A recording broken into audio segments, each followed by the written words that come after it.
মহাকাশে hyperspectral satellite পাঠালো পাকিস্তান।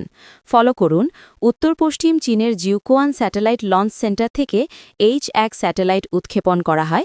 উত্তর পশ্চিম চীনের জিউকোয়ান স্যাটেলাইট লঞ্চ সেন্টার থেকে H1 স্যাটেলাইট উৎক্ষেপণ করা হয়। ছবি সুপার কোরের সৌজন্যে। পাকিস্তান সফলভাবে মহাকাশে নিজেদের প্রথম হাইপারস্পেকট্রাল স্যাটেলাইট পাঠিয়েছে। এ ঘটনাকে গুরুত্বপূর্ণ মাইলফলক হিসেবে দেখছে দেশটি। এ স্যাটেলাইট কৃষি থেকে শুরু করে নগর পরিকল্পনা পর্যন্ত দেশটির জাতীয় লক্ষ্য অর্জনে সহায়তা করবে বলে আশা করা হচ্ছে।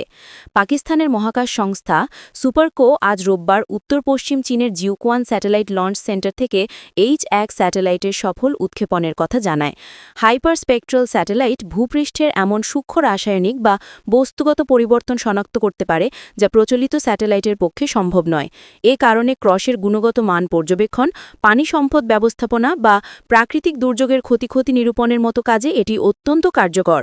পাকিস্তানের পররাষ্ট্র মন্ত্রণালয় জানিয়েছে, এই প্রযুক্তির মাধ্যমে নির্ভুল কৃষি, পরিবেশ পর্যবেক্ষণ, নগর পরিকল্পনা, দুর্যোগ ব্যবস্থাপনা সহ বিভিন্ন ক্ষেত্রে দেশের সক্ষমতা উল্লেখযোগ্যভাবে বৃদ্ধি পাবে বলে আশা করা হচ্ছে।